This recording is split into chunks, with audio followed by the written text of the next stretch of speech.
Fala pessoal, hoje a gente vai falar sobre sincronia de funções ali em JavaScript, mais especificamente trabalhar um pouquinho com callbacks, tá? Então é importante a gente entender o que é o conceito de callback e como isso funciona na prática para a gente garantir, né, que o JavaScript vai executar as funções de acordo com o que a gente espera. Então, pessoal, uma função de callback nada mais é do que uma função que ela é executada após o processamento de outra função. Então, por exemplo, se a gente tem uma leitura de um arquivo, né?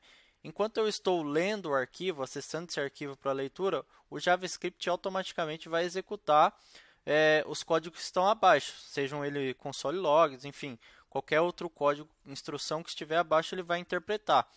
Isso devido àquele conceito que a gente conversou até sobre o funcionamento do JavaScript, né? Que basicamente ele tem a call stack, que ele vai empilhando as funções a serem executadas, e quando ele identifica alguma coisa que tem um assincronismo e tem uma função de callback, ele empilha isso na nossa callback queue, né? E aí a partir daí ele vai executar somente quando aquela função estiver ok, né? A gente tiver o evento ali de que beleza, aquela função terminou de executar, eu posso rodar o meu callback, porém ele vai terminar de executar toda a call stack primeiro e depois o event loop vai pegar e colocar a função de callback na nossa call stack para ser executada.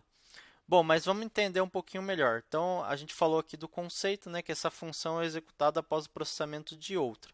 Então, vamos entender como isso funciona. Eu vou abrir aqui, pessoal, o VS Code, tá, para a gente trabalhar e vou criar aqui uma nova pasta. Vou chamar de 03 aula callback. Beleza?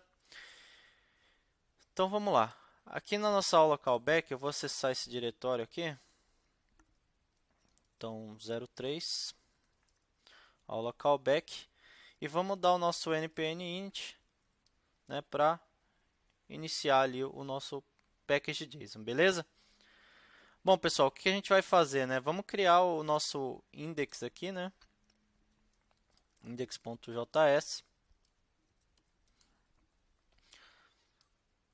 Na verdade, ele tem que estar dentro aqui do nosso diretório, tá? E aí, pessoal, no nosso package JSON aqui a gente tem o main, né, que é o index.js, então tá certinho já. E aí vamos criar aqui duas funções, basicamente. Então eu vou chamar aqui de mensagem Gabriel. Então vamos criar aqui uma function, né? Function mensagem Gabriel. E aí vamos utilizar o setTimeout como exemplo aqui, né? Lembra dessa função setTimeout, pessoal? Ela recebe lá por parâmetro, né, uma outra função depois de um determinado tempo que é executada. Então aqui tem um exemplo de callback também, né? Só para vocês verem que ele vai executar o setTimeout é uma função que vai ser executada após um determinado tempo ali. Então o que a gente vai fazer, né, pessoal? Então eu vou criar aqui uma error function e após 0 segundos. Então aqui deixa eu criar aqui um console log. E aí a gente vai colocar aqui uma mensagem, tá? De exemplo. Beleza, então aqui temos a nossa função, né? Da mensagem. E aí eu vou criar uma outra função aqui com outra mensagem, tá? Mensagem Rafael. E aí eu vou colocar um console log apenas aqui. Eu vou falar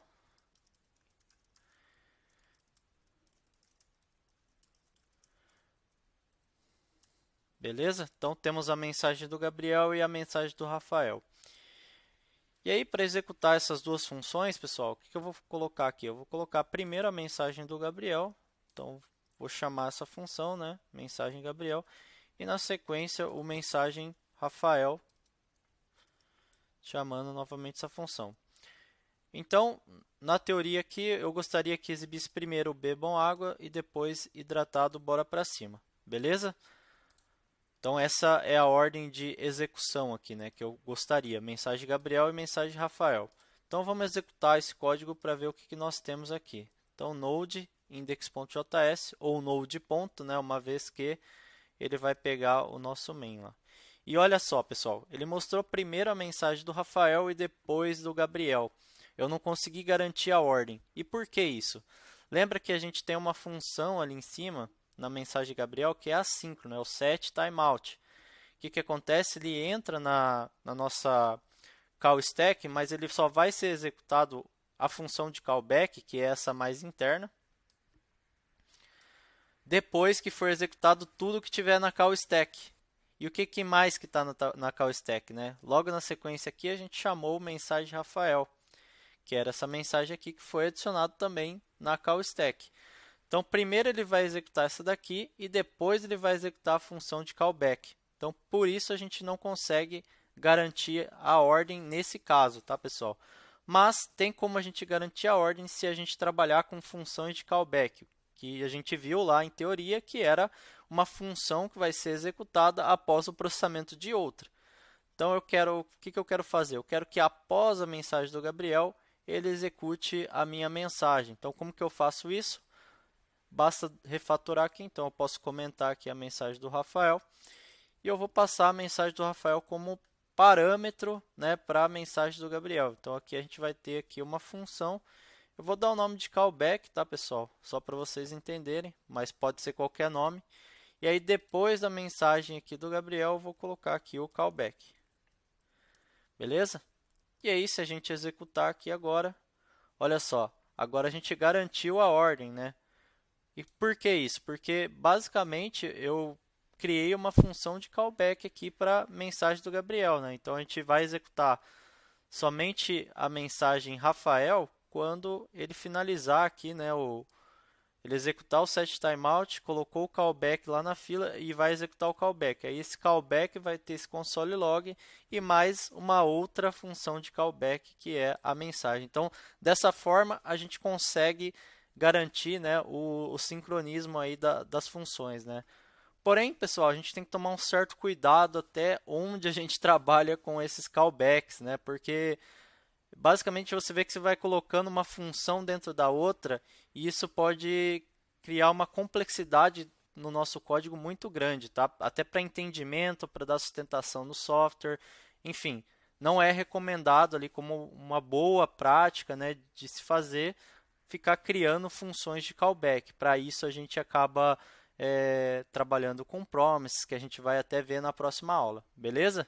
Mas só para vocês entenderem aí como funciona o callback.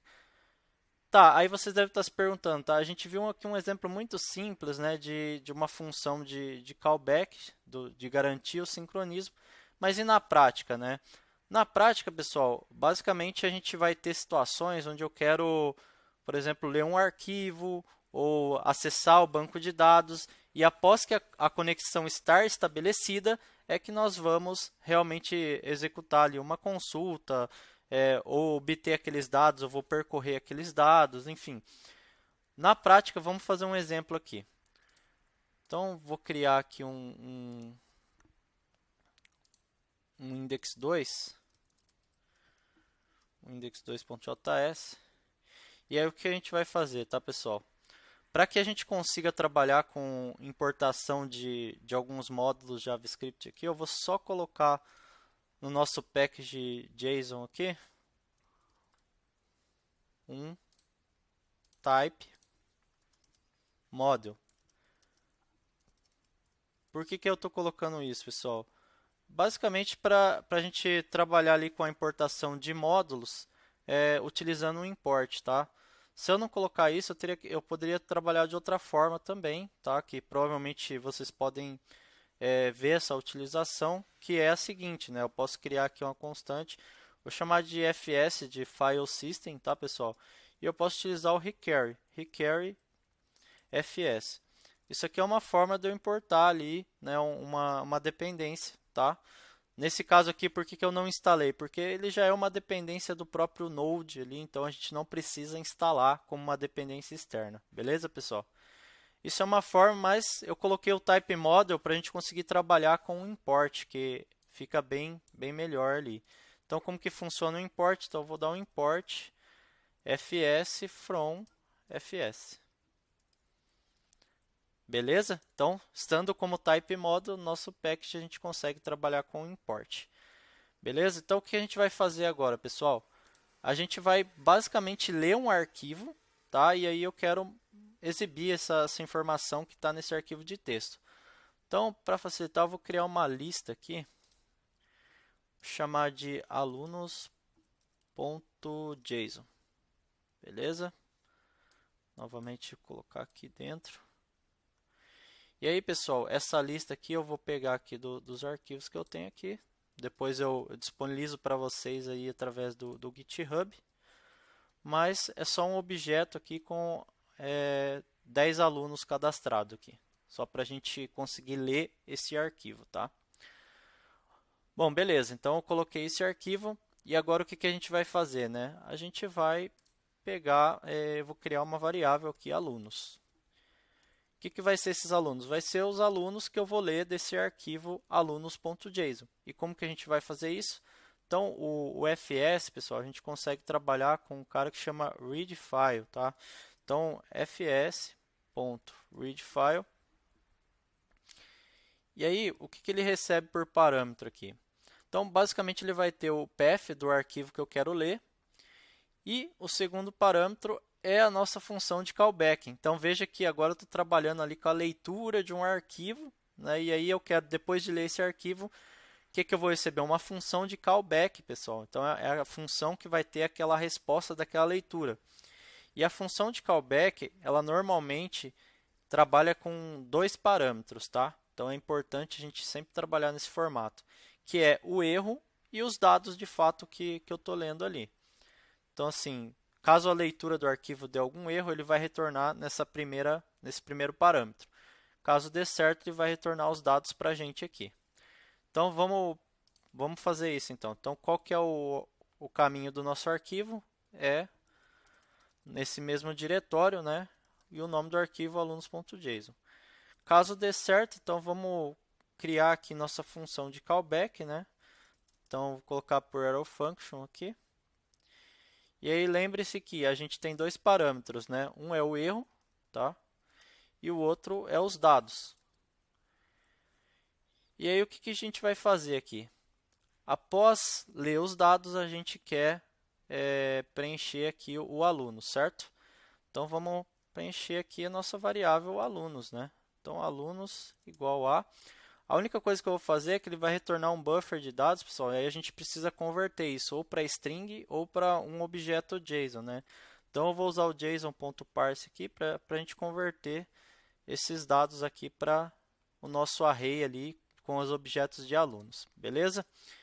Então, preenchi alunos aqui, então executei a função de callback após as leituras, porém, pessoal, a gente tem que tratar aqui, né, também, se tiver um erro, a gente não pode fazer isso daqui, né? Então, se tiver um erro, a gente pode dar um console log aqui, né?